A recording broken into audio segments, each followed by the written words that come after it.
Trust. It is the only currency that matters in a tactical unit. When you breach a door, you trust the man beside you with your life. You trust your eyes to see the threat. You trust your mind to make the split-second decision. But what happens when that trust is weaponized against you? Not by a gunman hiding in the shadows, but by your own biology? In today's story, we are unsealing a case file that sounds like science fiction, but the autopsy reports prove it is terrifyingly real. An elite squad entered a warehouse to catch a killer, only to realize the call was coming from inside their own heads. If you are fascinated by the dark intersection of police operations and medical mysteries, you are in the right place. Hit that subscribe button and turn on notifications. You don't want to miss the evidence we uncover every week. Now, let's enter the warehouse. It was a cold, relentless Tuesday night in Seattle, the kind of weather that seeps into your bones and makes the city feel like it is holding its breath. For the members of the Alpha Tactical Unit, sitting in the break room of the 4th Precinct, the rain was just background noise to the mounting tension of a long shift. Sergeant David Miller, a 15-year veteran of the force with a reputation for absolute precision, was reviewing the roster for the 3rd time that evening. The squad was tired, running on caffeine and adrenaline after a week of high-risk warrants, but the camaraderie in the room was palpable. They weren't just colleagues. They were a brotherhood forged in the fires of high-pressure situations, where knowing your partner's next move before they made it was the difference between life and a folded flag. The silence of the briefing room was shattered at 23 o'clock, hours sharp when the red light on the secure line began to flash, signaling a priority level 1 communication from intelligence.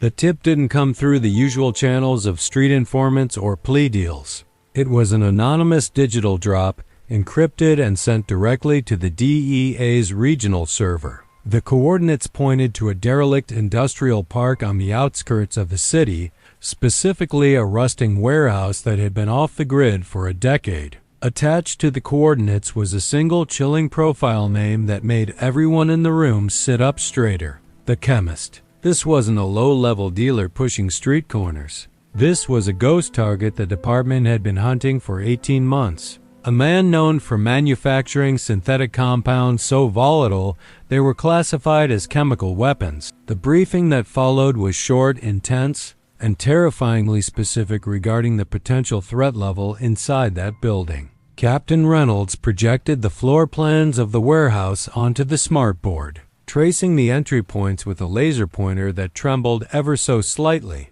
Intelligence suggested that the Chemist was in the middle of a production cycle for a new unclassified neurostimulant intended for export. The profile described the suspect as highly intelligent, paranoid, and likely protected by armed mercenaries. But the real danger was the lab itself. In previous raids on his smaller operations, teams had found booby traps rigged not with explosives, but with pressurized gas canisters intended to destroy evidence and incapacitate intruders. The order was clear: dynamic entry, secure the target, and do not touch anything that looks like a filtration system. Now I need you to pause and look at this setup from a psychological perspective, because this is where the first mistake is made. In law enforcement, there is a dangerous concept known as confirmation bias. The Alpha team is gearing up for a fight against men with guns. They are putting on heavy ceramic plates to stop bullets.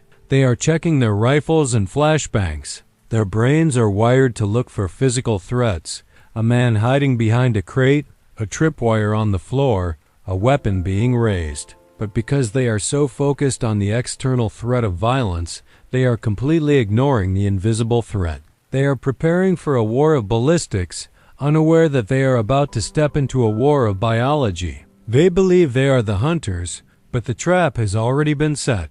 Back in the locker room, the sound of Velcro tearing and magazines clicking into place filled the heavy air as Alpha Team suited up for the operation. Sergeant Miller checked his comms unit, adjusting the earpiece that would connect him to his 6-man squad, a lifeline that would soon become their only tether to reality. Beside him was Officer Rookie Jax Jackson, the team's medic, who was double-checking his trauma kit, ensuring he had enough tourniquets and morphine for a worst-case scenario. They moved with the synchronized efficiency of a machine, each man knowing his role in the stack. They wore standard-issue gas masks on their belts, but they were left unsealed, hanging loosely at their hips, a decision based on the assumption that they would have time to react if they smelled smoke or chemicals. The ride to the industrial park was conducted in total blackout mode, the armored Bearcat vehicle cutting through the rain with its lights off to maintain the element of surprise.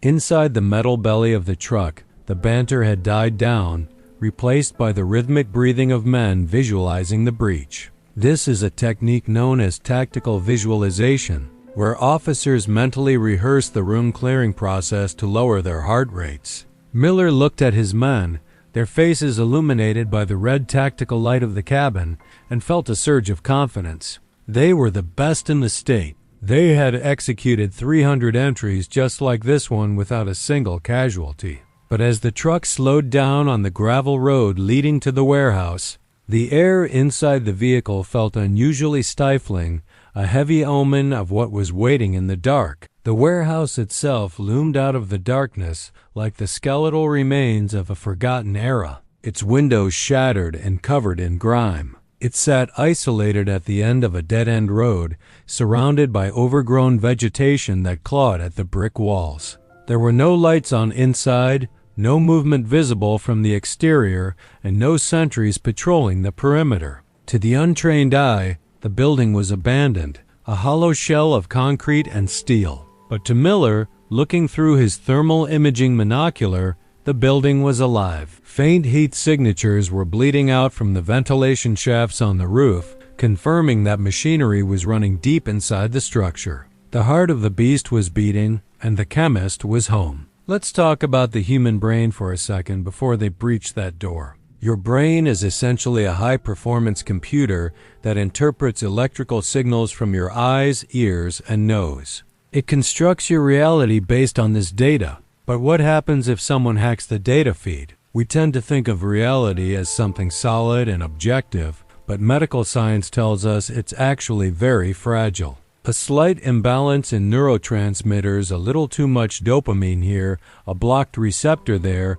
and the computer crashes. The men you are watching are trained to withstand pain, fear, and exhaustion. But they are not trained to doubt their own eyes. And that is exactly the vulnerability that is about to be exploited. The team disembarked from the vehicle in silence, their boots making no sound on the wet pavement as they moved into formation. They stacked up against the cold brick wall adjacent to the main steel cargo door, listening for any sound from within. The rain masked the subtle hum of the ventilation units on the roof, creating a false sense of auditory isolation. Miller signaled the breacher, Officer Davis, who moved forward with a hydraulic ram, ready to force the heavy door open. The tension was at its absolute peak, that singular moment where potential energy transforms into kinetic violence. Miller raised his hand, counting down with his fingers. 3, 2, 1. Davis swung the ram with practiced force, the steel door buckling and swinging inward with a deafening metallic screech that echoed into the void. "Police! Search warrant, get down!" The shouts erupted simultaneously as the team flooded into the fatal funnel, their weapon lights cutting through the murky darkness of the interior. They expected resistance, they expected gunfire, they expected chaos. Instead, they were met with an oppressive, suffocating silence. The beam of their flashlights revealed a cavernous space filled with industrial piping, plastic curtains, and dust motes dancing in the stagnant air. There was no one in the immediate entryway, no armed guards waiting to ambush them, just the hollow echo of their own voices bouncing off the metal rafters. However, as they moved deeper into the facility, clearing the first sector, the environment began to feel wrong. The air was thick, carrying a strange, almost sweet metallic scent that bypassed their initial sensory filters.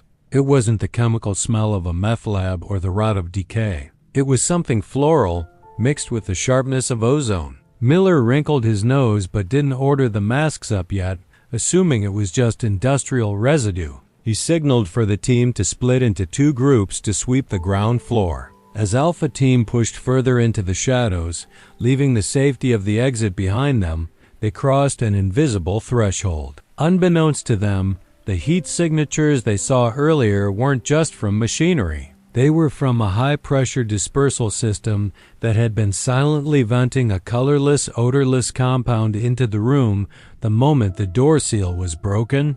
The chemist wasn't just cooking drugs in there. He had turned the entire warehouse into a petri dish. And as Sergeant Miller took his next breath, the microscopic particles entered his bloodstream, crossed the blood-brain barrier, and began to rewrite the code of his reality. The operation was technically over before it began. The nightmare, however, was just starting. The echo of the hydraulic ram hitting the steel door seemed to hang in the air for an eternity, a violent intrusion into a sanctuary of silence. As Alpha Team crossed the threshold, moving from the wet, cold exterior into the dry, stagnant air of the warehouse, the immediate sensory shift was jarring. Standard procedure dictates that upon entry, the senses are dialed up to 11. Pupils dilate to capture movement, ears strain for the sound of a slide racking or a footstep. But here, there was nothing. The beams of their tactical lights sliced through the darkness, revealing not a defensive fortification, but a vast cavernous emptiness. The floor was covered in a thick layer of industrial dust that remained undisturbed, suggesting that no one had walked these corridors in weeks. To Sergeant Miller, this was immediately suspicious. A high-value drug operation has traffic runners, cooks, guards. This place felt less like a criminal enterprise and more like a tomb that had been sealed and forgotten. The architecture of the interior was a chaotic labyrinth of rotting wooden crates and heavy plastic sheeting hanging from the ceiling like ghostly shrouds. Every step the team took kicked up microclouds of particulate matter, which danced in the cones of their flashlights. They moved in a diamond formation, weapons shouldered, scanning high and low. The plastic sheets would rustle slightly as they passed, caused by the displacement of air from their movement. But to the hyper-vigilant nerves of the officers, it looked like movement in their peripheral vision. They were sweeping for threats, checking corners, clearing dead space behind pillars, but the targets simply weren't there. The warehouse was expanding before them, a dark maw that seemed to swallow the light, forcing them deeper into its belly without offering a single point of engagement. Now, consider the psychological toll of silence in a high-stakes environment. We often think of fear in terms of chaos screaming, shooting, running. But for a tactical operator, silence is infinitely worse. When you breach a door, your body dumps a massive amount of adrenaline into your bloodstream to prepare for fight or flight. When there is no one to fight and nowhere to run, that chemical energy has nowhere to go. It begins to curdle inside the mind, transforming into paranoia. The brain, desperate for a threat to justify the adrenaline, begins to manufacture one. It starts to interpret shadows as figures and silence as a held breath. This is the void, and standing in the middle of it is often more dangerous than standing in a firefight because it makes you question your own instincts. As they pushed past the initial staging area, the environment began to change subtly. A low-lying mist, heavier than air, clung to the floor, swirling around their boots like dry ice at a concert. It wasn't smoke. It was too translucent and lacked the acrid bite of fire. It looked like a chemical leak, pooling in the depressions of the uneven concrete. Officer Point Reynolds, the lead man in the stack, signaled the hazard to the rest of the team with a silent hand gesture. They adjusted their path to avoid the thickest concentrations of the fog, stepping over it carefully. The mist had a mesmerizing quality, reflecting the blue-white LEDs of their rifles, creating an ethereal, almost underwater atmosphere. It was beautiful in a terrifying way, a silent river of gas flowing through the kill zone. It was at this precise moment that Reynolds, the point man, faltered for a fraction of a second. Beneath the stale odor of dust and old wood, something hit his olfactory sensors, a scent that didn't belong in a derelict industrial park. It was sweet, cloying, almost like blooming jasmine or crushed almonds mixed with something synthetic. In any other context, it might have been pleasant, but here in the dark, it was revolting. He paused, sniffing the air, debating whether to call a gas alert and order masks on. However, His training fought against his intuition. Gas masks restrict vision and communication. If a gunman popped out now, the mask could cost him a split second of reaction time. He categorized the smell as industrial cleaning solvent, perhaps a byproduct of the chemist's cooking process, and kept moving. He ignored the warning, and the rest of the team followed him into the cloud. Let's stop here and analyze that decision, because it is the pivot point of the entire tragedy. The human nose is directly connected to the limbic system, the part of the brain that handles emotion and memory. That sweet smell Reynolds detected? In the world of hazardous materials, a sweet odor is often the signature of high-grade neurotoxins or volatile esters used in weaponized hallucinogens. The scent of almonds is associated with cyanide. The scent of fresh mown hay is associated with phosgene. The brain tried to warn him. That split-second hesitation was his survival instinct screaming. But logical overriding, the fear of losing tactical advantage by masking up, won the argument. He chose to trust his rifle over his nose, not realizing that the weapon he needed most was a respirator. Deeper inside, the team finally located what looked like the center of operations. They pushed through a set of double doors into a room that was starkly different from the rotting warehouse exterior. This room was clean, disturbingly clean. The walls were lined with white tiles, and in the center stood a series of stainless steel vats connected by intricate glass tubing.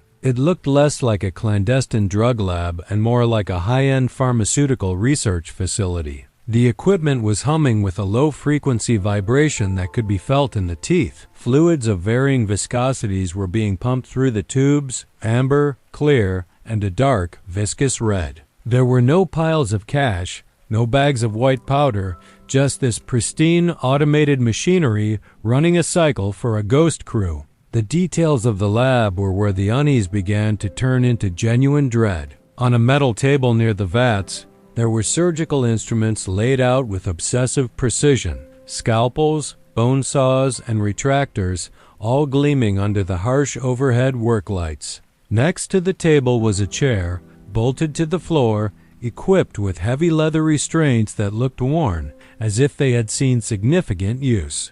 This wasn't a manufacturing plant. It was an experimental chamber. The juxtaposition of the sterile medical equipment against the grim, dark warehouse created a cognitive dissonance in the officers. They were prepared to arrest a chemist, but the scene before them suggested they had stumbled upon a surgeon of a much darker variety. Physiologically, the team was already beginning to suffer the effects of the environment, though they attributed it to stress. Sergeant Miller felt a bead of sweat roll down his temple, stinging his eye. He wiped it away, feeling a sudden wave of heat flush through his chest. His breathing grew slightly heavier, the air feeling thick and soupy in his lungs. Behind him, the medic Jax blinked rapidly, trying to clear a sudden blurriness from his vision. He checked his watch, but the numbers seemed to swim for a second before snapping back into focus. "Stay sharp," Miller whispered over the comms, his voice sounding oddly distorted in his own ears, like he was speaking from inside a goldfish bowl. "Check those corners. Something isn't right here." This is the insidious nature of the toxin they were inhaling. Unlike tear gas, which causes immediate pain and panic, this compound was designed to be a creeper. It enters the bloodstream through the alveoli in the lungs and binds to the acetylcholine receptors in the brain. The first symptoms aren't hallucinations. They are physiological changes, body temperature regulation fails, the pupils dilate until light becomes painful, and the perception of time begins to warp. The victims feel heavy, hot, and disconnected. Symptoms easily mistaken for the physical exertion of wearing 40 pounds of tactical gear. The chemist had designed the perfect delivery system, a poison that mimics the symptoms of stress, ensuring the victims don't realize they are dying until they lose their minds. The squad fanned out to secure the lab, their movements becoming slightly less crisp, slightly more sluggish. They were checking behind the vats, looking for the suspect, but the room was empty. The hum of the machinery seemed to be getting louder, rising in pitch from a low thrum to a piercing whine that drilled into their skulls. Miller tapped his headset, thinking the interference was coming from the radio frequency. Control, this is Alpha Leader. Objective location secured. No contact. Strange machinery active. Advice? He waited for a response, but all he got was a wash of static that sounded rhythmic, almost like a voice trying to break through from a great distance. The isolation was now complete. As they stood there, surrounded by the hum and the sweet, cloying smell, the atmosphere in the room shifted. The doors they had just entered swung shut, not with a bang, but with a soft hydraulic hiss, sealing automatically. The low fog on the floor began to rise, fed by vents that opened silently near the ceiling. The trap wasn't a cage. It was an aquarium. They were locked in with the gas. The point man, Reynolds, turned to look at Miller, and for a fleeting second, in the haze of the rising fog, Miller thought he saw Reynolds' face ripple as if his skin was made of water. He blinked, and the face returned to normal. "Did you see that?" Miller asked, his voice trembling. Reynolds just stared back, his eyes wide, black pools of dilated terror. The void had entered them. The hydraulic hiss of the sealed doors was followed immediately by a sharp, piercing feedback loop in every earpiece. The secure communication channel, previously a lifeline to command, dissolved into a violent storm of white noise. It wasn't the soft static of bad reception. It was an aggressive, oscillating screech that sounded like metal grinding on metal. Sergeant Miller ripped his earpiece out reflexively, wincing as the sound drilled into his auditory canal. He looked around at his team. Every man was clawing at their headsets, faces twisted in confusion and pain. The digital displays on their encrypted radios were flickering wildly, cycling through channels before going completely dead. They were cut off. In the belly of the warehouse, surrounded by humming machinery and rising mist,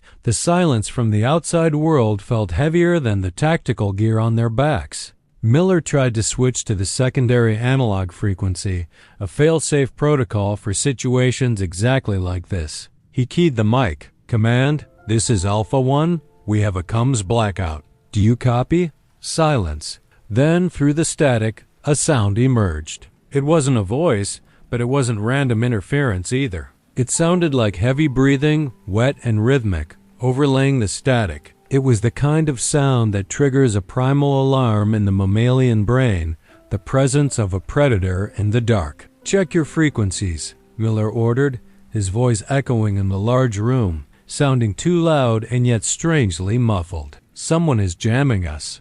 We need to find the source of that signal. Let's pause and analyze the phenomenon of audio pareidolia. This is a psychological phenomenon where the mind, desperate for patterns, imposes order on chaos. When you stare at a cloud, you see a face. When you listen to white noise for too long, you hear voices. This is exactly what is happening to the Alpha team, the breathing on them.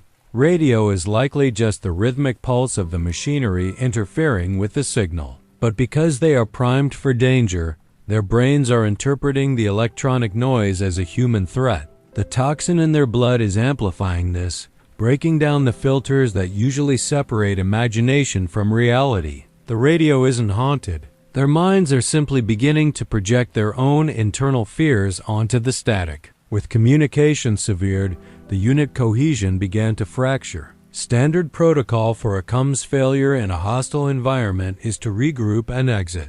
However, the logic centers of their brains were being slowly suffocated by the neurotoxin. Instead of retreating, Miller made a decision that would seal their fate. Split up. 2 teams. Sweep the perimeter. Find the jammer.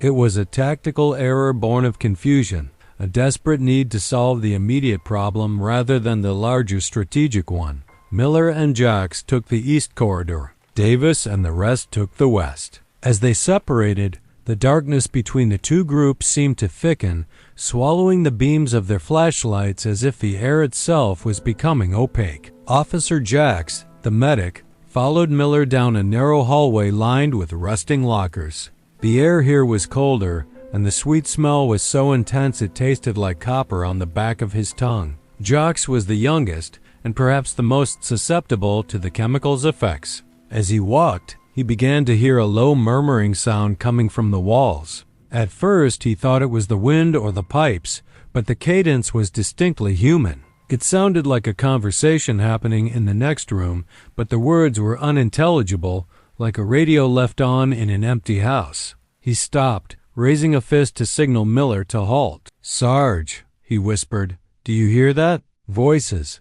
9 o'clock. Miller stopped and strained his ears. He didn't hear voices. What he heard was the sound of footsteps behind them, boot scrapings on concrete that stopped whenever he stopped. He spun around, weapon raised, pointing the barrel into the darkness they had just walked through. "Clear," he muttered, sweeping the light. There was nothing there but the settling dust, but the sensation of being followed was overwhelming. The hair on the back of his neck stood up, a primitive warning system screaming that eyes were fixed on him. "Let's move," Miller said, his voice tighter, less commanded. "We're not alone in here." The paranoia was no longer a creeping feeling. It was becoming the dominant reality. On the other side of the warehouse, Officer Davis was experiencing a different kind of horror. While Jocks dealt with auditory hallucinations, Davis's visual cortex was beginning to misfire. As he scanned the rows of industrial shelving, his peripheral vision became a playground for the impossible.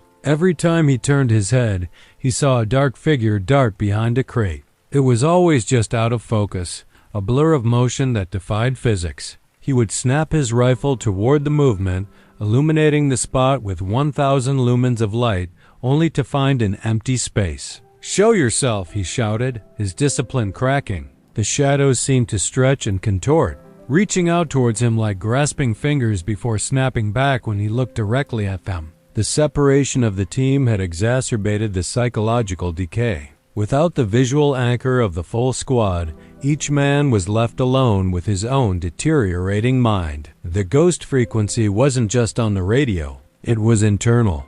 The toxin was interfering with the brain's ability to process time. Minutes felt like hours. Miller checked his watch, but the hands seemed to be spinning too fast, or maybe they were stuck. He couldn't tell. He looked at Jocks, and for a terrifying moment, Jax's face looked unrecognizable, features blurred, eyes too big, mouth missing. Miller blinked hard, shaking his head violently to reset his vision. "You okay, kid?" he asked. Jocks nodded, but he was staring at the wall, mesmerized by a stain that he was convinced was moving. Back in the West Wing, the situation was escalating. One of the officers, identifying a target in the rafters, fired a single warning shot. The gunshot was deafening in the enclosed space, reverberating like a cannon blast. "Contact! Contact front!" he screamed over the dead radio. The muzzle flash illuminated the room in a strobe light effect, freezing the scene in horrific, high-contrast snapshots. To the officer, the bullet had struck a figure crawling on the ceiling. In reality, he had just murdered a steam pipe. A jet of hot steam hissed out, adding a screaming whistle to the cacophony. The environment was reacting to their violence, becoming more chaotic, more sensory overloading. The most dangerous aspect of this phase was the erosion of trust. When you can't trust your eyes or ears, you can't trust your partner. Miller heard the gunshot and froze. Was it Davis? Was it the suspect? Or had the chemist ambushed them? His mind jumped to the worst conclusion. They got Davis. The killer is wearing his uniform. This thought, implanted by the paranoia of the toxin, was a cancer. It reframed his allies as potential threats. If someone walked around that corner wearing a SWAT vest, Miller wasn't sure if he would see a friend or a monster. The uniform, once a symbol of safety, was becoming a camouflage for the enemy he imagined was hunting him. Jocks, meanwhile, was losing his battle with the whispers. They were getting louder, clearer. They weren't just random words anymore. They were saying his name. "Jocks, Jocks, you missed the vein. Look at the blood." The voice sounded like a patient he had lost years ago, a trauma he thought he had buried. The gas was dredging up his subconscious guilt, weaponizing his memories. He dropped to one knee, clutching his head, his weapon dangling by its sling. "Shut up," he hissed at the empty air. "Shut up."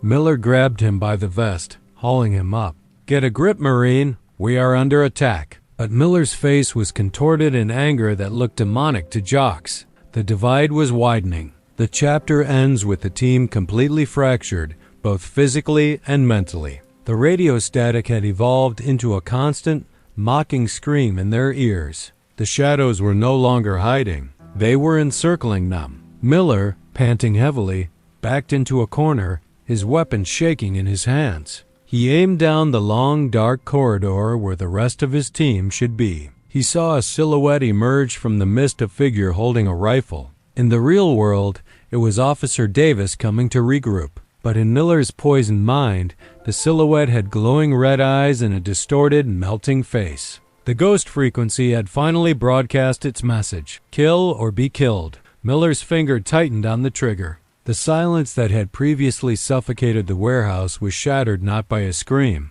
but by the deafening crack of a 5.56 millimeters round leaving the barrel of Officer Davis's rifle. Deep in the west wing of the facility, the paranoia that had been simmering in the chemical fog finally boiled over into kinetic violence. Davis, isolated from the rest of his squad, had been tracking a movement in the periphery of his vision for the last 2 minutes. To his intoxicated mind, the figure wasn't a shadow or a flickering light. It was a man. A tall, gaunt figure wearing a lab coat, holding something metallic in his hand. Davis's training kicked in: identify, challenge, engage. He shouted, "Police!" Drop the weapon. But the figure didn't stop. In fact, in the strobe light effect of the failing overhead lights, the figure seemed to lunge at him. Davis squeezed the trigger. The muzzle flash in the dark room was blinding, a brief supernova that burned the image of the room into Davis's retinas.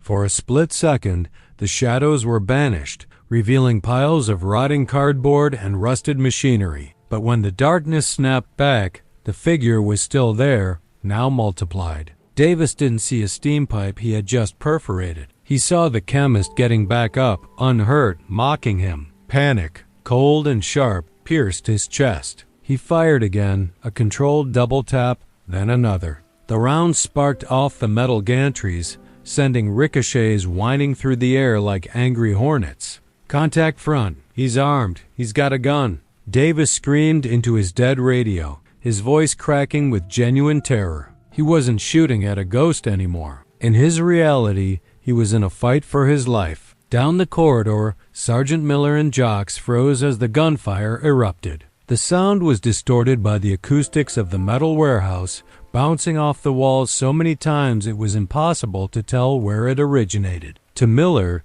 it sounded like automatic fire coming from all directions. The ghost frequency in his head translated the echoes into a chaotic ambush. "They're hitting us," Miller hissed, grabbing Jocks by the vest and dragging him into cover behind a concrete pillar. They were waiting for us. The sweet smell in the air seemed to spike in intensity, becoming almost suffocating, as if the gunfire had agitated the chemical pockets settling on the floor. Miller's heart hammered against his ribs, not with the rhythm of a veteran operator, but with the erratic beat of a prey animal cornered in a cage. Jocks was shaking. He was looking at his hands, which were gripping his medical kit. Under the influence of the toxin, the red cross on his bag appeared to be bleeding, the fabric turning into a liquid crimson stain. I can't find the wound," he stammered, his mind looping in a trauma response. He looked up at Miller, and for a terrifying second,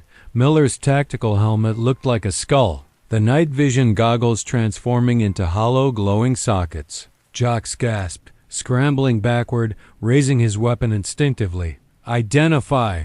Jocks yelled at his own sergeant. Miller, too far gone to recognize the breakdown in his subordinate, slapped the barrel of Jocks's rifle down. "It's me, you idiot! We need to move to the sound of the guns. Davis is alone. Let's pause the tape right here. I need you to remember that detail from part 2. The sweet smell the point man ignored. This is the key to the entire disaster. In toxicology, a sweet, almond-like, or floral odor is a hallmark of specific aerosolized hallucinogens, often derivatives of compounds like BZ, 3-quinaclinylbenzylate, or high concentrations of industrial solvents used in synthetic drug manufacturing. These aren't just poisons. They are deliriants. Unlike psychedelics that make you see colors, Deliriants make you see true hallucinations, phantom people, objects, and threats that are indistinguishable from reality. The brain is trying to make sense of the sensory failure, so it fills in the blanks with your deepest fears. Davis isn't crazy. His brain is literally painting a monster over a shadow to explain why he feels threatened. Back in the chaos, Davis was now moving, performing a tactical retreat while laying down suppressive fire against an enemy that didn't exist. Every time a bullet hit a metal drum or a glass beaker, the resulting noise was interpreted by his brain as return fire. He could hear bullets whizzing past his head. He could feel the heat of them, even though no one was shooting back. He reloaded with trembling hands, dropping a magazine on the wet floor. As he bent down to retrieve it, he saw boots, black tactical boots. He looked up, and through the haze, he saw a figure approaching him rapidly, weapon raised. It was Officer Rodriguez from the other side of the sweep, coming to help. But Davis didn't see Rodriguez. He saw the chemist closing in for the kill. Rodriguez shouted, "Blue, friendly," trying to identify himself. But the words that reached Davis's ears were distorted, sounding like a demonic growl. The visual processing center of Davis's brain warped Rodriguez's SWAT uniform into a blood-soaked butcher's apron. The flashlight on Rodriguez's rifle looked like the muzzle flash of an enemy weapon. It was a perfect storm of neurological failure. Davis raised his rifle, screaming, "Get back." Rodriguez, realizing something was wrong, hesitated. That hesitation is fatal in a breached room. Davis fired a warning shot that struck the floor inches from Rodriguez's feet. The concrete exploded, sending shrapnel into Rodriguez's shins. The pain was the catalyst that collapsed the rest of the team's discipline. Rodriguez went down, screaming, "I'm hit. Officer down. Suspect is wearing body armor." This transmission somehow cut through the static on Miller's radio. "Officer down." The two words every cop dreads. Miller's pupils were now fully dilated, turning his irises into black pools. The logic of the situation evaporated. He wasn't thinking about procedure anymore. He was thinking about revenge. He broke from cover, leaving Jocks behind, and sprinted towards the muzzle flashes. He moved with a reckless speed, ignoring the corners, ignoring the mist. He was a missile seeking a heat signature. As Miller rounded the corner into the main processing area, he entered a scene from hell. The air was thick with smoke from the gunfire and the swirling chemical fog. Strobe lights from the alarm system, triggered by the shots, pulsed rhythmically, turning movement into a stop-motion nightmare. He saw Davis crouching behind a vat, firing wildly into the dark. He saw Rodriguez on the ground, dragging himself away. And then he saw a third figure, Jocks, who had followed him, emerging from the shadows. But in the strobe light, Miller didn't recognize Jocks. He saw a silhouette holding a weapon, flanking his pinned-down man. The narrative in his head was complete. The chemist has reinforcements. Drop it. Miller roared, leveling his rifle at Jocks. Jocks, confused and hallucinating that the walls were closing in on him, spun around toward the voice. To Miller, this movement was an act of aggression. The tragedy of the situation is that these men were highly trained to read body language to identify threats in milliseconds. But the data they were reading was corrupted. Jocks' stumbling confusion looked like a tactical pivot. His raised hand, meant to shield his eyes from the strobe, looked like he was raising his weapon. The first contact wasn't with a criminal. It was a mirror image. The enemy was them. Miller squeezed the trigger. He didn't fire to warn. He fired to neutralize. The round struck Jocks in the ceramic plate of his vest, knocking the wind out of him and sending him sprawling backward into a rack of glass tubes. The sound of shattering glass was immense, like a chandelier falling from the ceiling. Shards of glass rained down on Jocks, cutting his face. Miller, seeing the target fall, felt a surge of grim satisfaction. "Target down," he yelled. "Davis, suppress right. I'm moving up." He had just shot his own medic, and his brain rewarded him with a hit of dopamine for protecting his squad. The chapter closes on this horrific image. The team is now fully engaged in a firefight with itself. Davis is suppressing Rodriguez. Miller has engaged Jocks. They are screaming callouts, executing perfect tactical maneuvers, flanking and covering, using all their elite training to hunt their brothers. The chemical fog swirls around them, indifferent to the tragedy, reflecting the muzzle flashes like lightning in a storm clouds. The first contact was successful. The war has begun, and the only casualty so far is the truth. Stop. Before we watch Sergeant Miller pull that trigger again, we need to step out of the warehouse and into the laboratory. To understand the tragedy unfolding in real time, we have to stop looking at this as a police operation and start looking at it as a biological hijacking. What you are witnessing isn't a gunfight. It is a mass casualty event caused by a molecule invisible to the naked eye. The sweet smell that Officer Reynolds ignored in Part 2 wasn't a cleaning agent. It was the aerosolized signature of a compound known in military toxicology circles as 3-quinaclinal benzylate, or more commonly, BZ. During the Cold War, this substance was developed not to kill enemies, but to create what strategists called complete mental disorganization. The chemist didn't rig the warehouse with bombs. He rigged it with insanity. When the Alpha team breached that door, they inhaled a high concentration mist of this anticholinergic agent. Within seconds, the compound entered their lungs, crossed into the bloodstream, and traveled directly to the central nervous system. The human brain relies on a neurotransmitter called acetylcholine to send messages between neurons. It is the courier that delivers signals for memory, attention, and muscle control. BZ acts as a competitive antagonist. It rushes into the synaptic gap and blocks the receptors, effectively locking the doors so the real messengers can't get in. Imagine a city where every phone line is cut simultaneously. That is what is happening inside Miller's head. The brain is still trying to send signals, but they are being intercepted and scrambled. The most terrifying aspect of anticholinergic poisoning is the distinction between psychedelics and deliriants. If you take LSD, you might see a dragon, but a part of your brain usually knows, I am on a drug, and that dragon isn't real. That is a hallucination.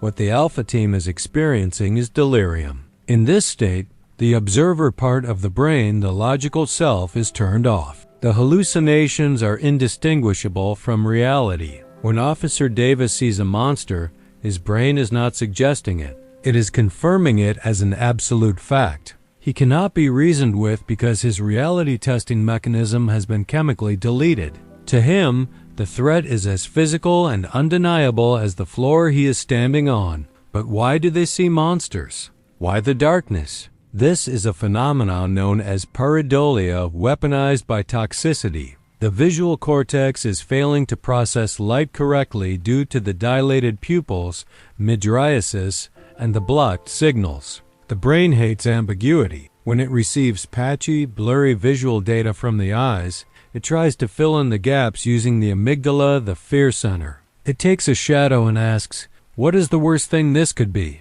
The amygdala answers, a gunman. So, the visual cortex literally paints a gunman over the shadow. The team isn't seeing what is there. They are projecting their internal nightmares onto a blank canvas. Let's address the specific moment Miller aimed his weapon at Jax. How does a sergeant not recognize his own medic? A man he has worked with for 3 years? This is a specific disconnect called Capgras delusion, often induced by neurological trauma. The brain has 2 pathways for face recognition. One that identifies the physical features, the fusiform gyrus, and one that attaches an emotional response to that face. The toxin has severed the connection to the emotional center. Miller sees Jax's face and he recognizes the geometry, but he gets no emotional ping of familiarity. His brain concludes, this looks like Jax, but I feel no connection. Therefore, it must be an imposter. It is a logic trap that turns allies into skinwalkers or spies. Physiologically, their bodies are betraying them as much as their minds. You may have noticed the heavy breathing and the way they are clawing at their gear. This is the anticholinergic toxidrome. The classic medical mnemonic for this is blind as a bat, mad as a hatter, red as a beet, hot as a hair, dry as a bone. Their body temperatures are skyrocketing because they can't sweat to cool down. Their heart rates are pushing 180 beats per minute, mimicking the physical sensation of mortal terror. They feel like they are fighting for their lives because their hearts are racing as if they are, even though they are standing still. This physical feedback loop convinces the brain that the danger is real. My heart is racing, therefore I must be afraid. Therefore there must be a threat. We also have to talk about the power of suggestion in a tactical environment. Police units operate as a hive mind. They rely on callouts to build a picture of the battlefield. When Davis screamed, "He's got a gun," he planted a seed in the minds of the rest of the team. In a state of high suggestibility induced by the drug, that verbal cue acts like a hypnotic command. Miller hears "gun," and his brain immediately renders a gun in Jax's hands. It is a shared psychosis, a feedback loop where one man's hallucination becomes the next man's reality. They are literally narrating a horror story to each other, and their drugged brains are bringing the special effects to life in real time. The environment itself is conspiring against them. The ghost frequency we heard in Part 3 wasn't a jammer. It was likely auditory hallucination combined with tinnitus. The drug causes the auditory processing centers to misfire, turning the hum of the warehouse ventilation into voices or screams. Because they are in a high-stress, hunter-prey mindset, the brain interprets these random noises as whispers or footsteps. It's important to understand that the chemist isn't physically tormenting them. He doesn't have to. He simply introduced a chemical agent that turned their own survival instincts into a suicide pact. The brilliance of the trap is its passivity. This leads us to the tragedy of the glass house. The team believes they are in a complex shifting labyrinth of enemies. In reality, the warehouse is mostly empty. There are no partitions moving, no lights flickering other than their own strobes, and certainly no armed mercenaries. The cover they are hiding behind is often just empty air or cardboard. The enemies they are flanking are dust motes and pipes. If we were to view this from a CCTV camera with no audio, we would see 6 grown men screaming at walls, diving away from nothing, and shooting at shadows. It would look ridiculous if it weren't so horrifyingly lethal. The concept of friendly fire is usually attributed to poor visibility or bad communication. But here, it is a biological inevitability. The brain is a prediction machine. It predicts what will happen next based on past patterns. These men have spent years training to identify threats. The toxin has simply hacked that prediction algorithm. It has turned the identify friend or foe IFF switch to all foe. Miller isn't shooting Jax because he wants to. He is shooting because his brain has genuinely classified Jax as a class of threat. The tragedy is that Miller is doing exactly what he was trained to do, neutralize the threat. The software is working perfectly. It's the input data that is corrupted. The dosage they received is also critical. Based on the speed of onset, they likely walked into a saturation zone. The chemist likely used a solvent like DMSO, dimethyl sulfoxide, mixed with the BZ agent, which allows for absorption through the skin, not just the lungs. This means that even if they had put on their gas masks the moment they smelled the sweetness, it might have been too late. The chemical was already soaking into their pores, bypassing the respiratory filters. The trap was sprung the moment they stepped out of the Bearcat. Their fate was sealed before the first door was even breached. So, as we go back to the action, keep this medical reality in the forefront of your mind. There is no chemist in the room. There are no reinforcements. The blood Jax sees on his hands is likely hydraulic fluid or just his own sweat.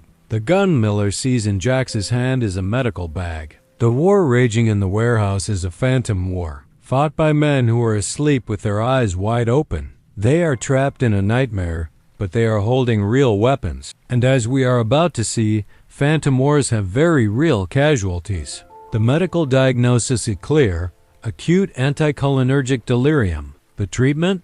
Immediate sedation and intubation. But the only medicine currently being administered in that room is 5.56 millimeters lead. We return to the kill zone, where the laws of physics and friendship have been suspended, replaced by the chaotic logic of the nightmare. As Sergeant Miller watched Jax fall into the shattering glass, his brain did not register the tragedy of shooting his own medic. Instead, the dopamine receptors in his brain, flooded by the stress response, rewarded him. In his distorted field of vision, he hadn't just shot a young officer. He had neutralized a shadowman, a shifting, faceless entity that had been trying to flank him. The adrenaline was now pumping through his veins like battery acid, sharpening his focus on a reality that didn't exist. He stepped over Jax's body without a glance of recognition, his boots crunching on the glass and the pooling liquid, his eyes scanning the smoke-filled room for the next target.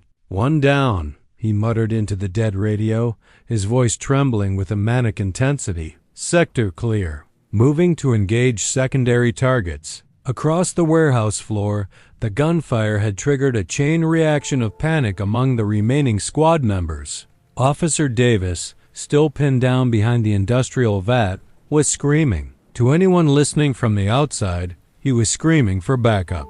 But inside his helmet, Davis was screaming because the vat he was hiding behind had started to breathe. The metal sides were expanding and contracting, pulsating with a rhythmic, fleshy beat. The rust spots on the iron looked like eyes opening and closing, watching him. The toxin had pushed his pareidolia to the breaking point. Inanimate objects were gaining sentience. He spun around, firing blindly at the machinery, convinced that the walls themselves were closing in to crush him. The ricochets sparked violently, creating a strobe effect that only fed the hallucinations, breaking movement into jagged, terrifying frames. Enter Officer Stone, the heavy weapons specialist who had been sweeping the upper gantry. Hearing the chaos below, he rappelled down, landing heavily in the center of the room. Stone was the most experienced fighter, but the gas rises. Being up in the rafters meant he had inhaled the highest concentration of the rising chemical plume.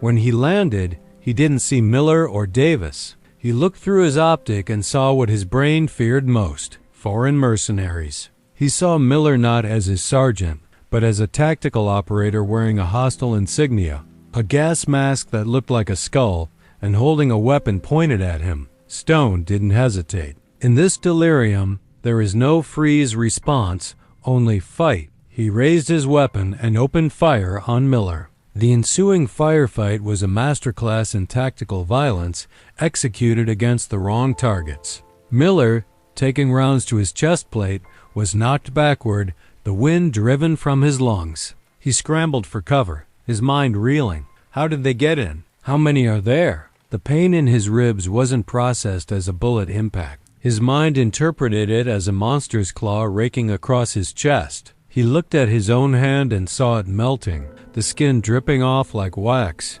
a common hallucination with BZ gas where the sufferer loses the concept of bodily integrity. "They are burning us," Miller screamed, his voice cracking. "They're using flamethrowers."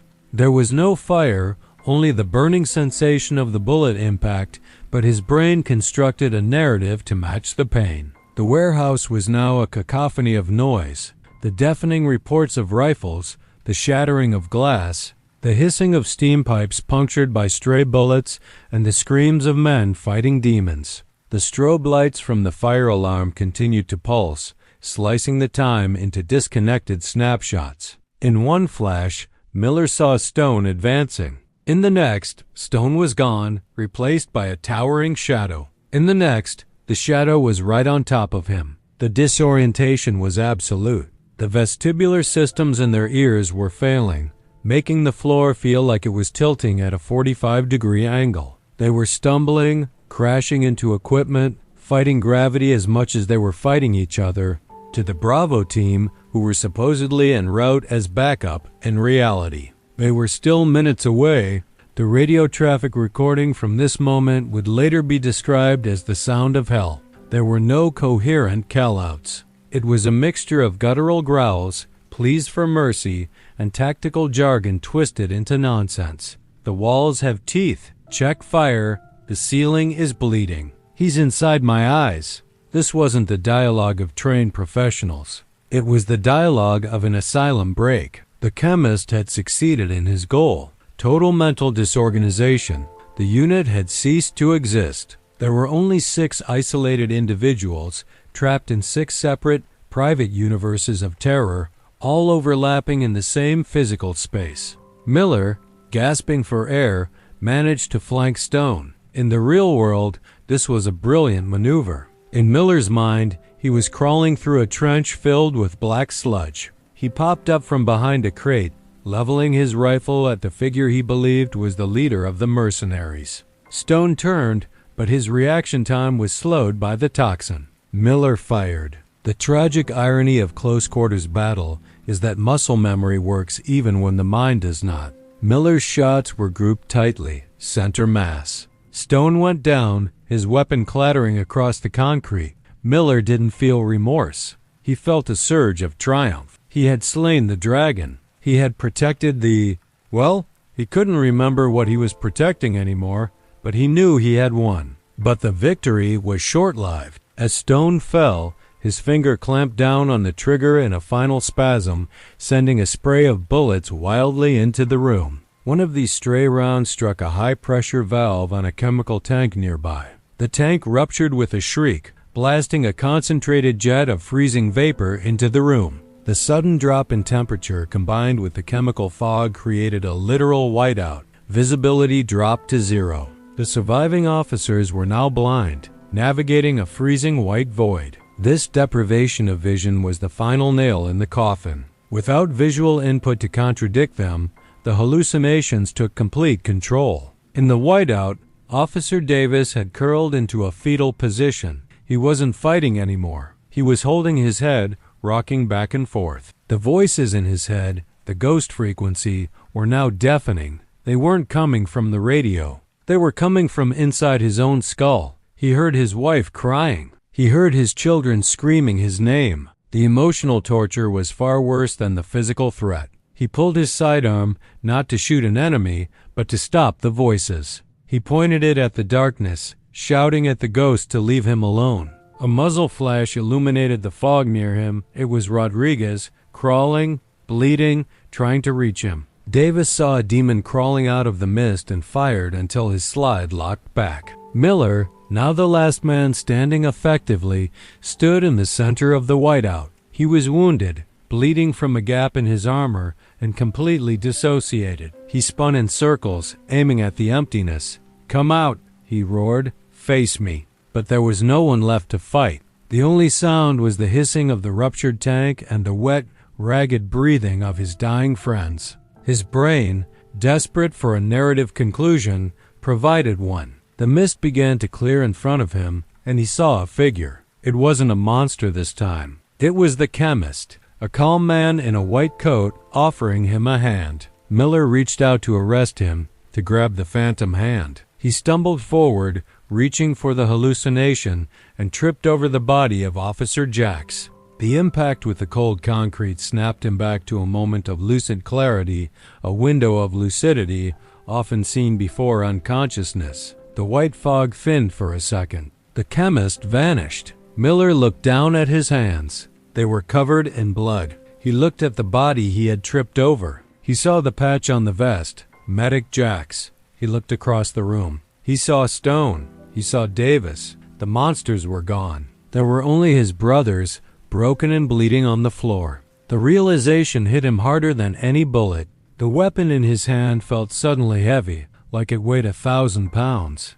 The adrenaline crashed. The horror of what he had done tried to push through the chemical blockade, but his brain couldn't handle the processing load. It simply shut down. Miller collapsed to his knees, letting the rifle fall from his grip. He didn't scream. He didn't cry. He just stared into the void, his mouth open in a silent wail of despair. The war was over. The Alpha team had won the firefight, but they had lost everything else. As the camera pulls back from this scene of devastation, the only movement is the swirling mist, indifferent to the carnage it has caused. The warehouse returns to its silence, broken only by the mechanical hum of the laboratory equipment, which continues to cycle, pumping its poison into the air, waiting for the next shift to arrive. The killer wasn't in the shadows. The killer was in the air, in the blood, and in the synapses. The Alpha team had entered the warehouse to stop a murderer, and they had succeeded by becoming the murderers themselves. 20 minutes after the last transmission from Alpha team,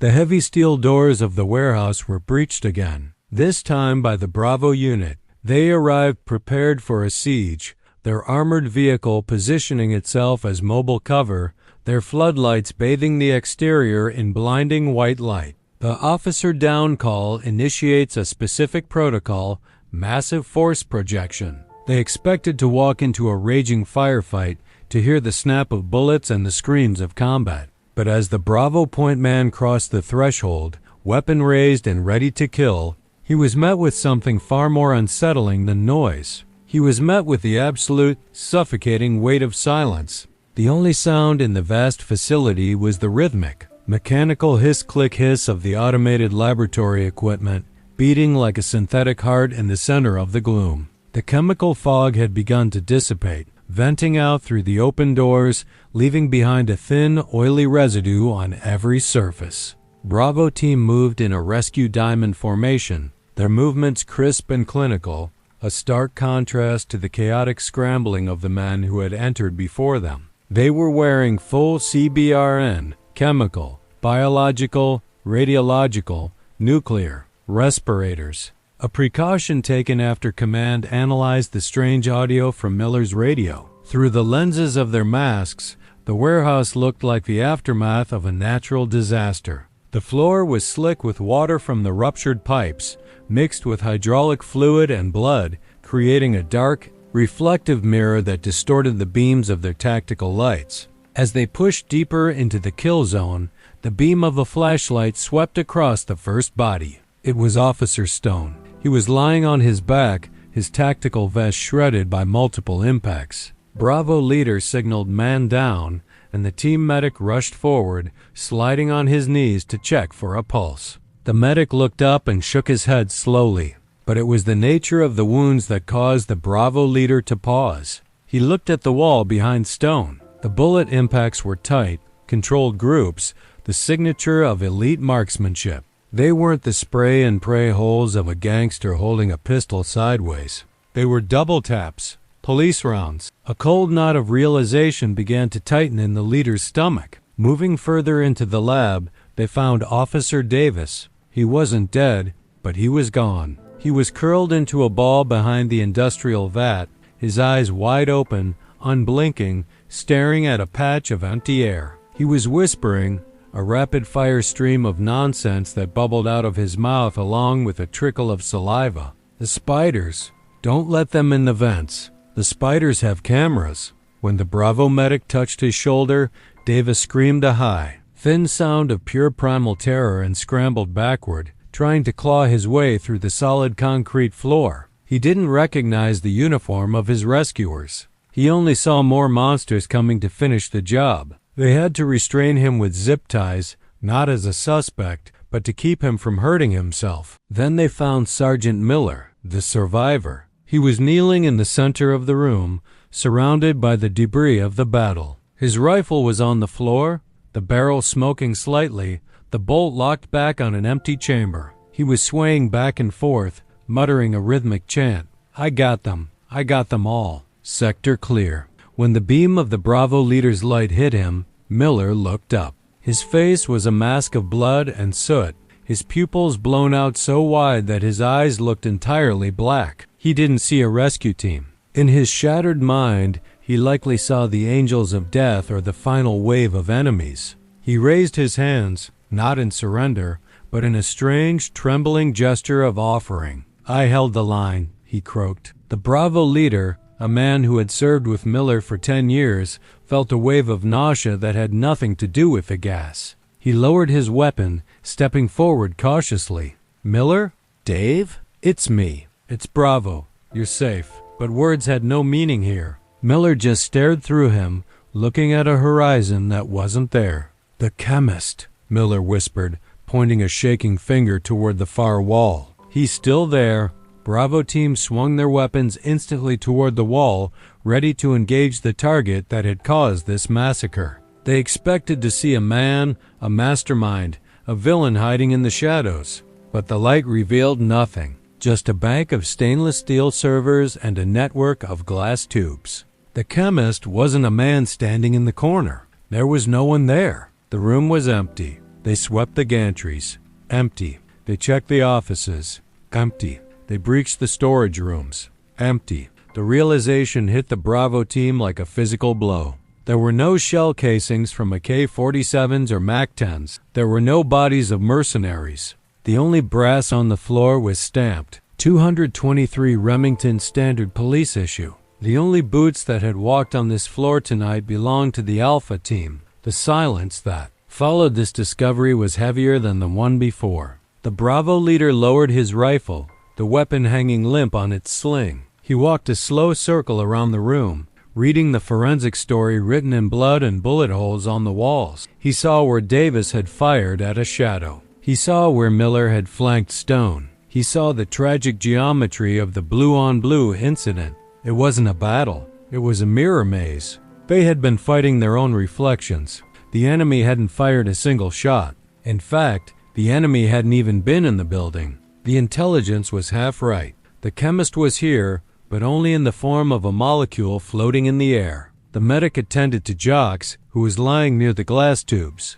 Miraculously, he was still breathing, though his breathing was shallow and ragged, agonal breathing, the sign of a body shutting down. As the medic worked to seal the chest wound, he noticed the sweet smell lingering on Jocks's uniform. He looked at the readings on his atmospheric monitor. "High concentrations of BZ agent," he said, his voice muffled by the mask. "Command, this isn't a drug lab. It's a gas chamber." The pieces clicked into place. The heat, the confusion, the aggression. They weren't incompetent. They were intoxicated. They were victims of a chemical weapon designed to turn brotherhood into murder. The extraction was a somber procession. There were no high fives, no mission accomplished radio calls. Bravo team carried the bodies of their brothers out on stretchers, stepping carefully over the debris. Miller was walked out in handcuffs, not because he was under arrest, but because he was still fighting invisible demons, flinching at every shadow.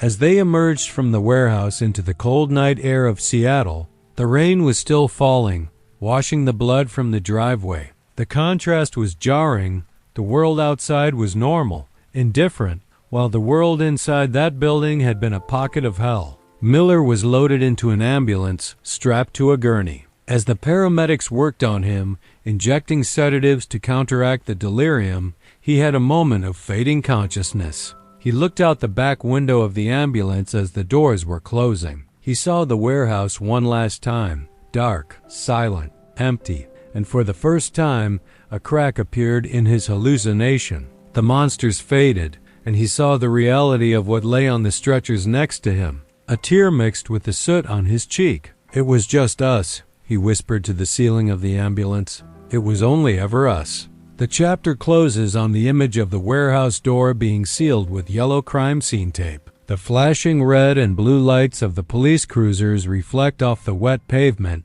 illuminating the scene in a tragic, silent disco. The chemist had never stepped foot in the room during the raid. He had simply set a timer and walked away, leaving the Alpha team to destroy itself. The silence of the warehouse was restored, guarding its secrets, a tomb built of concrete and bad intelligence. The physical battle was over, but for the survivors, the silence would never return. They would hear the screams of that night for the rest of their lives. The sun rose over Seattle the next morning, indifferent to the nightmare that had unfolded in the industrial district. But inside the sterile, fluorescent-lit rooms of the county medical examiner's office, the true story of the Alpha team was finally being decoded. The autopsy of Officer Stone revealed no defensive wounds. He had died instantly from 2 shots to the thoracic cavity, but the most telling evidence wasn't found in the ballistics. It was found in the blood. The toxicology screening came back flagged with a bright red warning. Both the deceased and the survivors had serum levels of 3-quinaclinol benzylate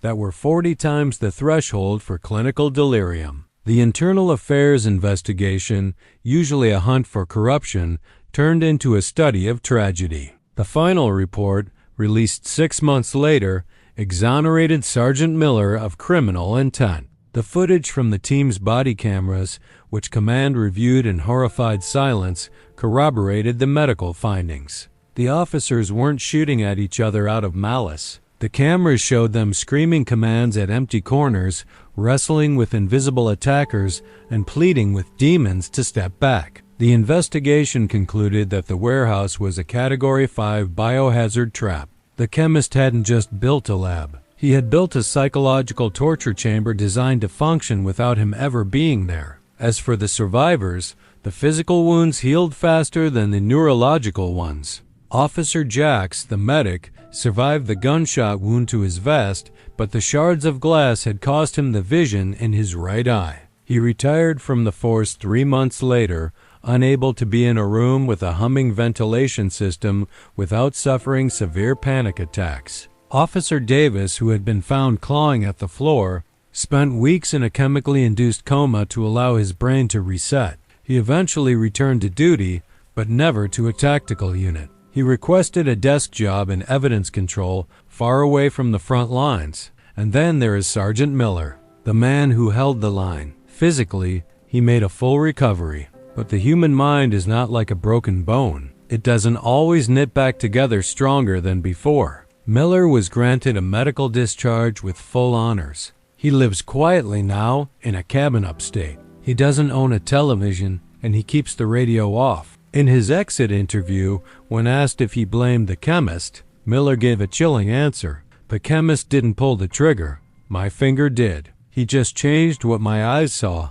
I still have to live with the fact that my brain was capable of seeing my brother as a monster. This case forces us to confront a terrifying reality about the human condition. We spend our lives trusting our senses. We trust that the sky is blue, that fire is hot, and that the person standing next to us is a friend. But this trust is based on a delicate chemical balance in our brains. A few micrograms of a foreign substance, and that reality dissolves.